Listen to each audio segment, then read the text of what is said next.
We're going to start this episode actually with 4 questions, and we're going to address these questions in this episode. So I'm going to go ahead and give you these questions so you'll know. So I want you to even maybe pause this episode, pause this, write these questions out. So here's the first question for you. Are you willing to be responsible for the mistakes that you've made in your life and for the attitudes and the actions that led to those mistakes? The second question we're going to address is this one. Are you willing, no matter how begrudgingly that it might make you feel, to forgive yourself and even forgive yourself, even to the point of maybe making yourself laugh? Will you look at the value of the experiences that you had in your adult life, in all your life, as a child, all the way up through adulthood, but especially those that have been the most difficult experiences in your life? And the last question, bottom line, is this. Are you willing to learn from what has happened in all these things and make the necessary and accordingly in the changes accordingly? Those are the questions we're going to address in this episode. So, brother, see you on the inside. All right. Hey, it's Rick Kauffman, your host of the 318 Men's Podcast, and we're going to dive into these 4 questions that we started this episode with. But before we do, I want to just point out one thing here, that I am the author of the book, The Ascension of the Warrior. And you can reach out to me. You can pick up this book, the physical book or a digital copy. Just reach out to me. There'll be a link below to order the physical book. Just pay shipping. But brother, there's also a link to jump on a call. So I want to put that out there.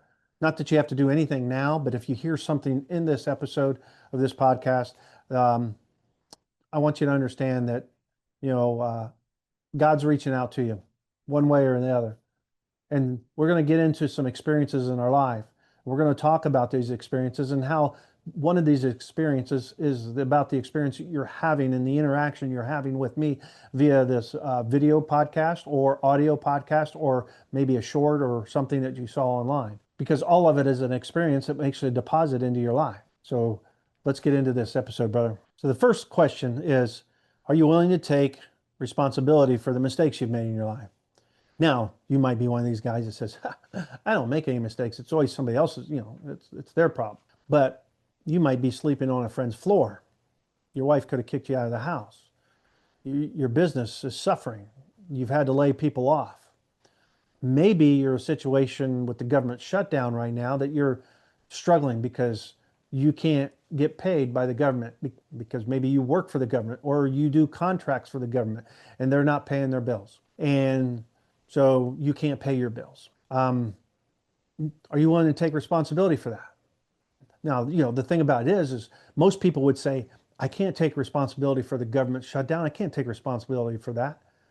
Well, no, you can't actually take responsibility for their actions, but you can take responsibility that made you rely on the government as your sole provider, okay? Having all your eggs in one basket. Doing the same thing that got you where you are today. Understanding your work with the government got you to where you're sitting here with no paycheck from the government.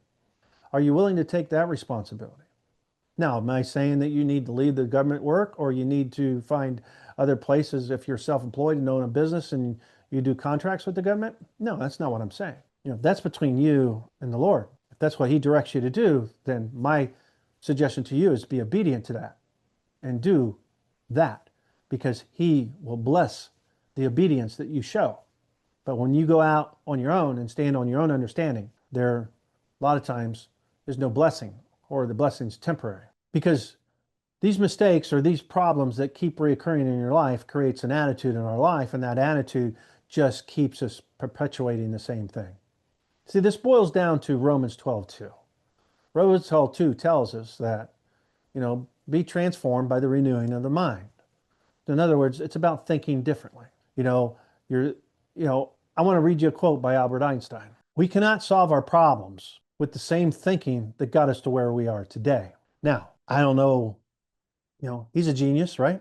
Albert Einstein is a genius, but I don't know if he heard somebody else say that quote, or I don't know where that quote came from, but I believe that probably God gave it to him. And, but that's, to me, reeks of Romans 12:2. Be transformed by the renewing of the mind. You might be dealing with relationship problem, sleeping on the floor, or been kicked out of the house, broken relationships with other family members, children.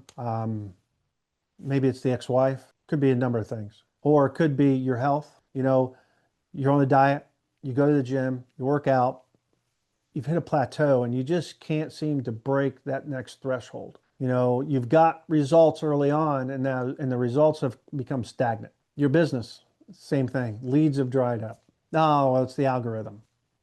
My ads dried up because the algorithm changed and so they killed my ad. Are you willing to take responsibility for the mistakes of not keeping up on all those things that you need to do? Because Romans 12:2 tells me I need to be renewed by the renewing of the mind, transformed that is.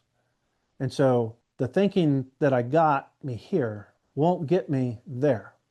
In other words, if I'm stuck where I'm at today with no paycheck, no business, no house, no relationship, no health, then am I willing to change my thinking and do more tomorrow?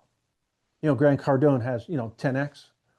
And, he says 10X, you have to 10X everything. But I want you to think about, if you're doing 20 push-ups, it's not about doing 200, but it's about doing 22 push-ups. 10X what it is you're doing today. Or if today is your day off from the gym, are you willing to just sit in a chair and do nothing? Or are you willing to at least get up and move and do half of what you normally do versus doing nothing? Because when you produce more, you receive more. You give more than you receive. So I keep giving more of myself at everything. I will show up tomorrow more alert, more ready. I'll do more work. I'll make more calls. I'll record another podcast. I will do the things I need to do to reap the rewards I need. I'll track my macros. I will work out more. I'll add in an extra rep.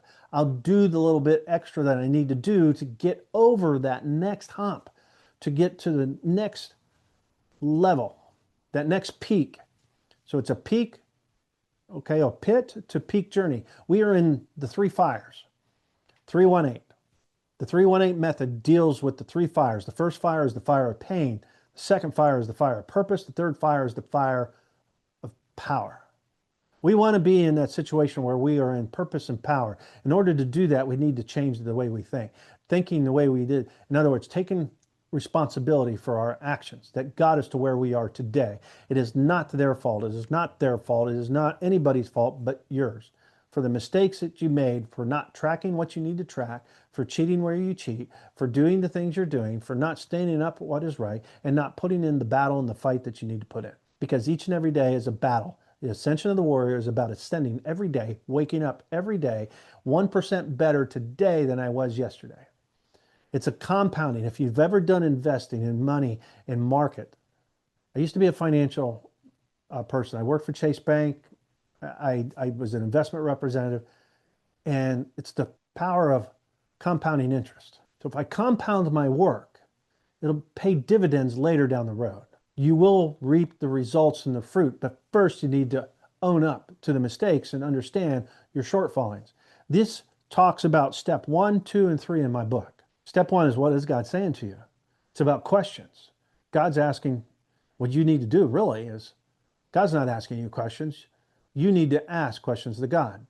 So for example, to the guy that's sleeping on the floor at a friend's house, the question should be, I need God in my life, but it needs to be a more exact question. God, I need more of you in my life. Show me where that is. 4 years ago, I started this journey with one of those questions just like that when I was out of commission, when I couldn't work and make an income. So it was a business income, wealth related situation. And I wanted more God in my business is exactly what I had. God took care of my business. God actually had me shut that business down and I'm here today. And so it totally transformed my whole entire business, that question. But it also totally transformed my whole entire life because he showed me that the body is the gateway to everything. The body and the mind, they go together. This body can't go across the room without my brain and my mind going with it. So he's showing me that Romans 12:1, our body is a living sacrifice to the Lord. And Romans 12:2 is key to anything you want in life. So I'm just laying that out there. Second question that we mentioned, are you willing to forgive yourself? You know, I went on for over a decade, 15 years or better, probably close to 20, 2 decades, not forgiving my ex-wife and holding things kind of captive to keep her from it because that made me feel better. But actually, the lack of forgiveness I was willing to give her kept me trapped in the pit that I was in. I could not move forward. I couldn't go beyond that point because my thinking kept me stuck. So I had to forgive to release that. So, in other words, it's like when we hit a wall, we need to die to the old to embrace the new. I cannot go into tomorrow as the man I am today. So I must become the man I am tomorrow and do more tomorrow than I did today. If I wish by the end of the week to have more done, to pay dividends, to have interest on the work the investment that I've made in myself and my own life. I want to hit this home with you, brother, because I have conversations every single day with men that they are stuck in the past. And they don't understand why they can't get beyond this hurdle in life. They're 50 plus years old, 60 plus years old. They feel the call from God that they need to do more in life, but they just don't know what to do. You get up and you move. You do more than you did yesterday. I don't care what it is, but you have to figure out what is it that you want. Okay? But you need to understand step 1, 2, and 3 in my book. Step 2 is don't neglect people. And that leads into the next question that we asked. Will you look at the value of the experiences you've had in your life, especially the most difficult ones?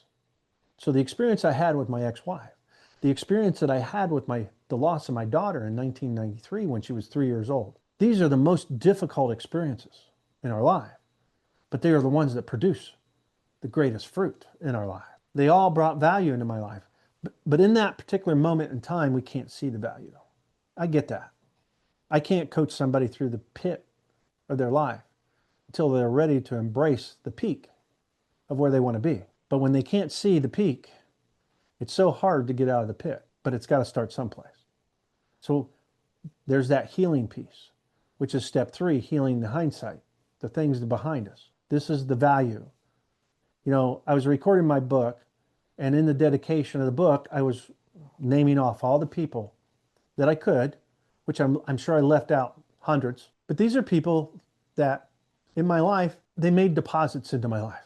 They shaped who I am, good or bad. In those most difficult situations, shaped who I am. So many people don't take the responsibility for their PTSD. I mean, we all probably have some level of PTSD. I'm not here to, shame a person for that. The point of it is we look to somebody else to solve the problem when we have the power. And this is Romans 12:2. You need to believe this with all your heart and soul. You have the power to heal everything about you. You can do it. I can show you the way. The Ascension of the Warrior and the 318 method is a way to do that. But I just want to hit that home with you. You've got the power and you can do that. No matter if it's in your health or in your relationships or in your wealth, business, finances, you have the power. The bottom line here is with the last question is this. Are you willing to lean in to what all this means and what everything that has happened in your life and begin to make changes accordingly of areas that you need to do and do more? Not do the minimum required to lose 1 pound this week, but to do more to lose 2. And understand that you can't do next week what took you to lose 2 pounds next week or this week will not give you 2 pounds of loss next week because it will require you to do more. You must increase the reps, increase the weight, track every single thing. You must get all your sleep. You must drink all your fluid and more. Because when we don't, it stops the progress, keeps you stuck right where you are. Are you willing to make the change? That's the question. Are you willing to start with the change with the Ascension of the Warrior in order to book? Are you willing to start by understanding what needs to change in your life by booking a call with me? Are you willing to take and be held accountable? That's what the 318 Brotherhood's all about. It's about being in the foxhole with you. It's about being there in the trenches and walking with you. I will not tuck tail and run. when the shit hits the fan, because we're going to dig up a lot of shit. But that is what's required to move forward in life. You've lived this long. You don't have a fresh, clean start. You've got to start over with a messy, dirty plate, with a lot of baggage, a lot of crap crammed into it. But we need to release that crap, because that crap no longer serves us. We need to release it to move forward. I hope this is making sense. I want to get you off the floor, back into the bed, back into your home, back into your marriage, back into a relationship with your children. I want to get you back into your health, get you back on track, become the guy that you were, the guy that you're supposed to be, the guy that you're meant to be, and the guy that when you look in the mirror, you can say, that's the dude I remember.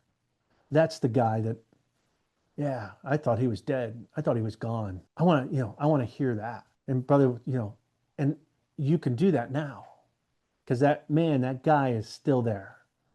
He is still there, and he is inside of you right now. And then I want to get you to where you see, hey, I want you to do more in your business, do more in your work. I want you to get paid. I want you to be able to take your wife on dates. I want you to be able to eat what it is you need to eat without worrying about your blood sugar or being overweight or worrying about the scale weight or your fat content or whatever the case is, because you know what you need to do each and every day, and you do that, and you double down on it the next day and the next day and the next day, and it changes your life. Romans 12:2, brother. I want you to embrace that in all aspects of your life and everything. I love you. God loves you. 318, brother. We'll see you next week.